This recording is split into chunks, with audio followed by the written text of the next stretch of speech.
सीमा और राधा दोनों सगी बहनें थीं, मगर दोनों के स्वभाव में जमीन आसमान का अंतर था। राधा जहां स्वभाव से विनम्र और दरियादिल थी, वहीं सीमा एक नंबर की स्वार्थी और लालची थी। कॉलेज खत्म होने के बाद उनके माँ बाप ने उनकी शादी करने का फैसला किया। चूंकि सीमा बड़ी थी, इसलिए पहले उसकी शादी तय की गई। एक दिन घर में सीमा और राधा अपने माता पिता के साथ बैठे हुए थे। सीमा बेटा, मैंने तुम्हारे लिए एक लड़का देखा है। ये देखो, ये उसकी फोटो है। ये तो बताइए पापा कि लड़का कितना पढ़ा लिखा है, उसका घर परिवार कैसा है। मैं नहीं चाहती कि मेरी शादी किसी कम पढ़े लिखे या गरीब से हो जाए। अरे बेटा, लड़का बैंक में ऊंचे पद पर है, अच्छा खाता पीता घराना है उसका, रुपए पैसों की कोई कमी नहीं है। तो फिर ठीक है, मुझे मंजूर है ये रिश्ता।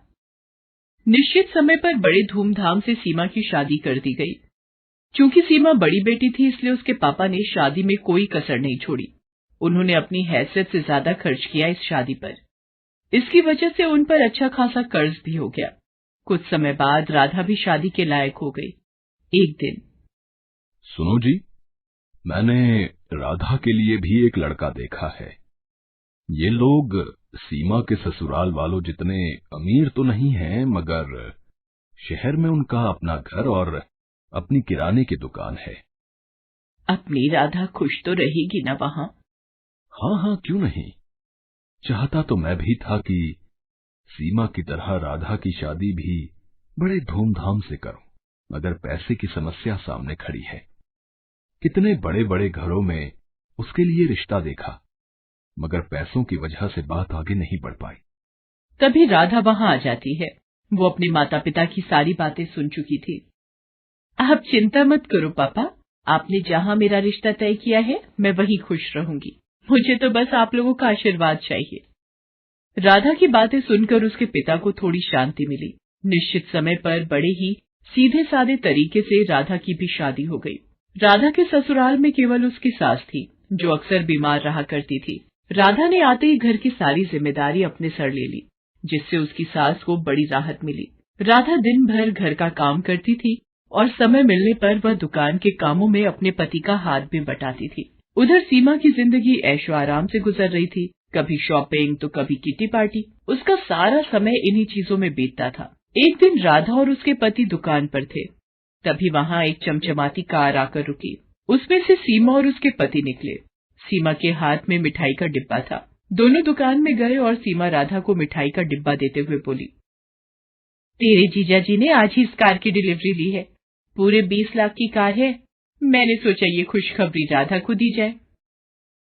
दरअसल सीमा राधा को जलाने के लिए अपनी कार दिखाने वहां आई थी, मगर भोली भाली राधा उसकी इस चाल को समझ नहीं पाई। मगर राधा का पति अनिल इन बातों को समझ गया। सीमा और उसके पति के जाने के बाद अनिल बोला, तुम्हारी बहन यहाँ खुशखबरी देने नहीं आई थी, बल्कि हमें जलाने के लिए यहाँ आई थी। वो जानती है ना कि हमारी हैसियत नहीं है ना कार खरीदने की, इसलिए अपनी नई कार दिखाकर हमें जलाना चाहती थी। नहीं जी, ऐसी कोई बात नहीं है। वो भला हमें क्यों जलाना चाहेगी? ऐसी ही बात है। उसे पता है ना कि मैं कभी कार नहीं खरीद सकता। मामूली दुकानदार जो हूं, और उसका पति तो बैंक में बड़ा अफसर है ना। क्यों? किसने कहा कि तुम कभी कार नहीं खरीद सकते? तुम जरूर कार खरीदोगे। अरे सीमा का पति तो बैंक में नौकरी करता है। एक हिसाब से देखें तो वो बैंक का नौकर है। उसे बैंक के हिसाब से काम करना पड़ता है। मगर यहाँ तुम तो अपने मालिक हो, तो तुम जैसे चाहो अपनी मर्जी के मुताबिक काम कर सकते हो। अगर तुम ठान लो तो कुछ भी कर सकते हो। मैं हर कदम पर तुम्हारे साथ हूँ।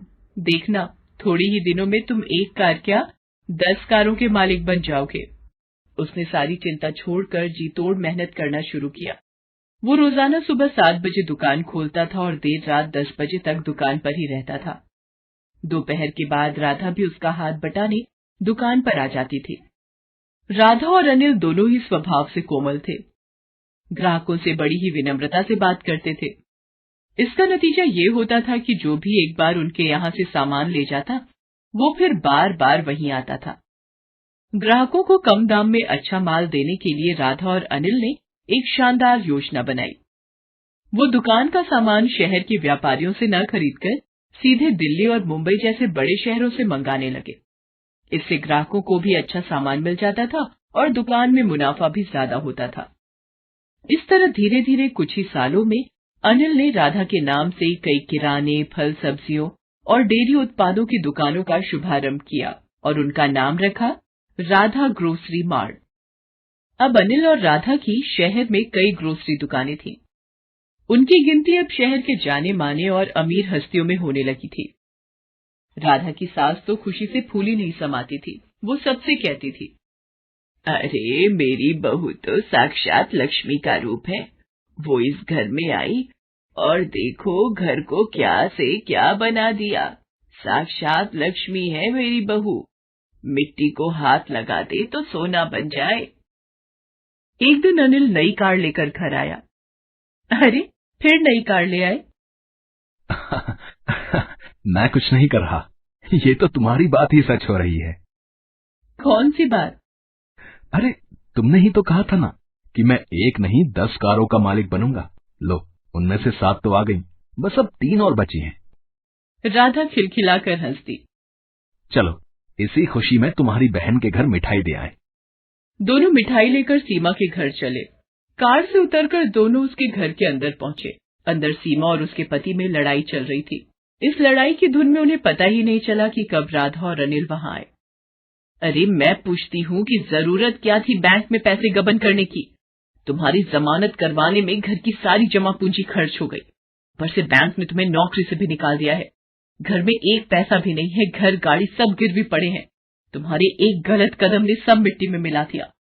मैंने क्या अपने लिए बैंक से पैसे गबन किए थे? ये सब तुम्हारी वजह से हुआ है। तुम्हें ही शौक चढ़ा था पार्टी करने का, शॉपिंग करने का। अब भुगतो। देखो जी, ताने मत मारो। कोई और लड़की होती तो अब तक तुम्हें ठेंगा दिखाकर अपने मायके चली गई होती। तो तुम भी चली जाओ ना, किसने रोका है तुम्हें? जानते हो ना कि मेरे मायके की हालत खराब है, इसीलिए शेर बन रहे हो। अभी वो लोग झगड़ ही रहे थे कि उनकी नजर अनिल और राधा पर पड़ती है। सीमा रोते हुए राधा से लिपट जाती है। अरे आप लोग यहाँ, मैं आपको कुछ कहने की जरूरत नहीं है। हम लोग सब जान चुके हैं। मैंने सुना है इस महीने आप एक नई ग्रोसरी स्टोर खोलने वाले हो। अगर वहां का मैनेजर आप मुझे बना दें तो बड़ी कृपा होगी। हमारे घर की हालत तो आप देख ही रहे हैं। आपसे कुछ छुपा हुआ नहीं है। अनिल और राधा ने एक बार एक दूसरे की ओर देखा और फिर सीमा के पति को हाँ बोल दिया।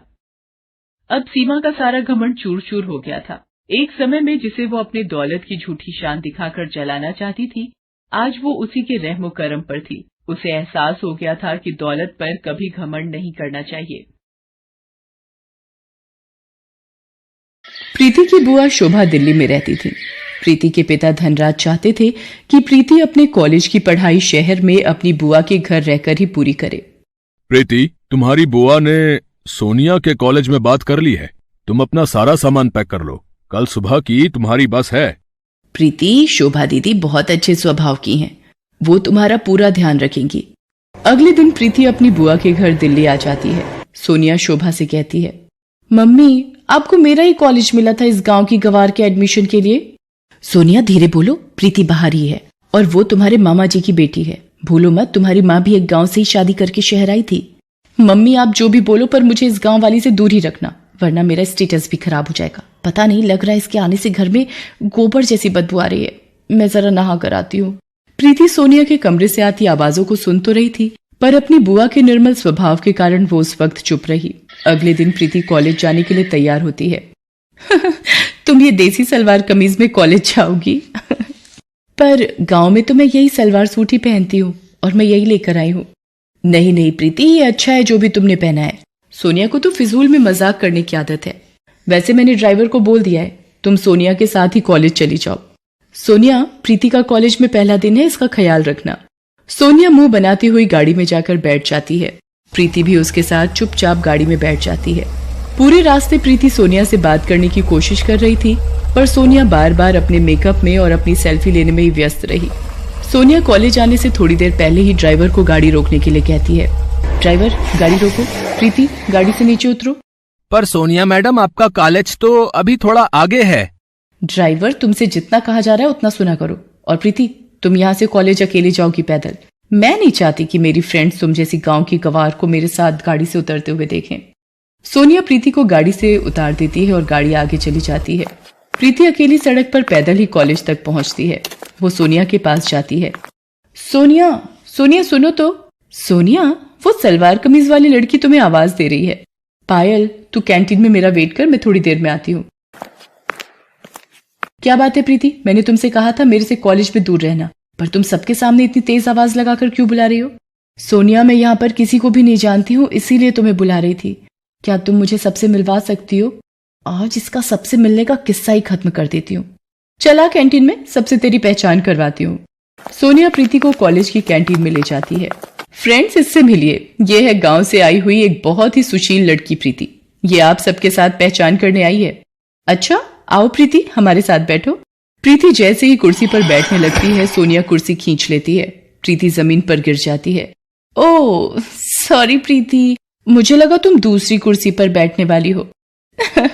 कोई बात नहीं प्रीति, तुम इस कुर्सी पर बैठ जाओ। बेचारी प्रीति को अपमानित करते सोनिया को जरा भी लज्जा नहीं आ रही थी। कॉलेज के सभी लड़के लड़कियां प्रीति पर हंसने लगते हैं। सोनिया प्रीति को रोजाना ही परेशान करती रहती थी। कॉलेज में ही सोनिया का एक दोस्त था मोहित। वो भी बहुत ही बिगड़ा हुआ लड़का था। एक दिन, सोनिया, आज शाम की पार्टी में क्लब आ रही हो ना? देखो, कोई बहाना नहीं चलेगा।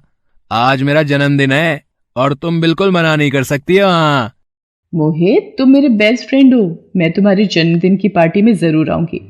सोनिया मोहित की बर्थडे पार्टी में जाने के लिए तैयार होने लगती है। सोनिया, प्रीति को भी अपने साथ लेती जाओ। जब से वो शहर आई है एक बार भी कहीं घूमने नहीं गई और मैं तुम्हारा नो नहीं सुनूंगी। ओके मम्मी, पर इसे बोल देना अपने सलवार सूट में ना जाए, कोई जीन्स और कुर्ती पहन ले।